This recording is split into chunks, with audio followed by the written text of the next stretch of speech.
I didn't want to believe his words were true. "It seems to be genetic, since Mom and brother have it," he said. And for that day, memories played like flashbacks in my head over and over. "You're so bipolar," my best friend joked. "Just be happy," somebody else would say. Days of crying alone in an empty apartment. Trying to tell my mother without saying outright that I was suicidal. Instead, pushing questions about depression that she didn't seem to want to answer. Moving to the new house didn't help like I thought it would, and later, a failed attempt to kill my endless curse. I wrung my hands, nodding politely to him, but I was no longer able to understand what he was saying.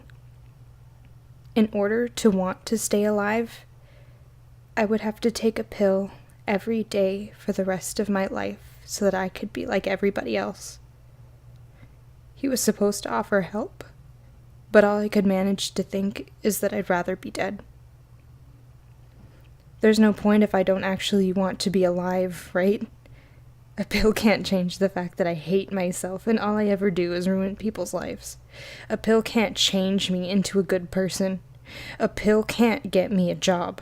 A pill can't buy me a car. A pill every day will not save my life. A pill would not make my life worth saving. A pill a day. At the time, I hadn't understood the psychiatrist would only diagnose and write up a prescription for me. I hoped desperately that he could give me an alternative method, maybe a diet or exercise more. Maybe it was as simple as I didn't get enough sunlight.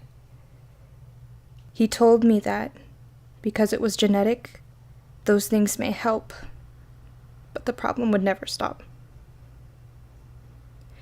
My mother scolded me for wasting her time.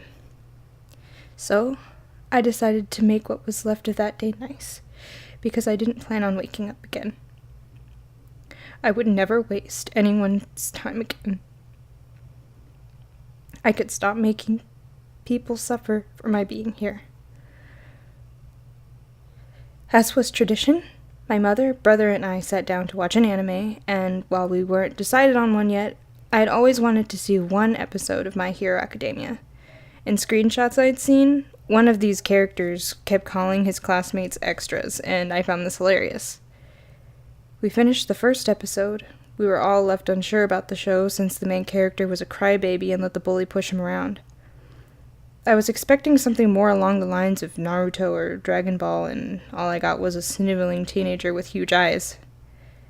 The day continued to pass, and before everyone went off to bed and I got to be by myself to finish my plan, I suggested one more episode. I sat stunned. The top hero told the main character that because he had no superpower, he couldn't become a hero. I hid my face so no one could watch me cry. I empathized with the boy's hopelessness and crushed dreams. "Don't cry. You knew, didn't you? The reality. You knew.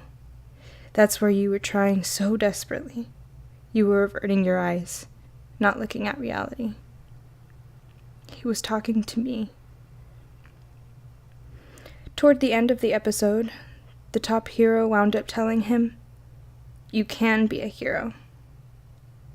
The top hero was telling me that I could get through this too. I realized then that I was at the very lowest I had ever been. But when I looked up, there was the faint glittering of stars. That was the day I decided to break my own curse. I changed my views on many things, and I tried to listen more and speak less. I tried to love more and hate less. I tried to do more and fear less. Baby steps up the steep cliff. A year has passed since that day, and I don't bother to check how far the bottom is anymore. I have goals of who I want to be. I surround myself with light and life and love. Even though my love for dark and creepy things will never leave me, I will never fall into that darkness again. I went from believing happiness wasn't real to feeling it, and someday I hope to be the kind of person who brings happiness in the air with me, warm and light like springtime sunshine. But for now, I am still recovering from my depression. I am winning a fight I was told I couldn't win without medical help. I suppose the strength of a desperate soul is greater than anyone, myself included, could have ever imagined.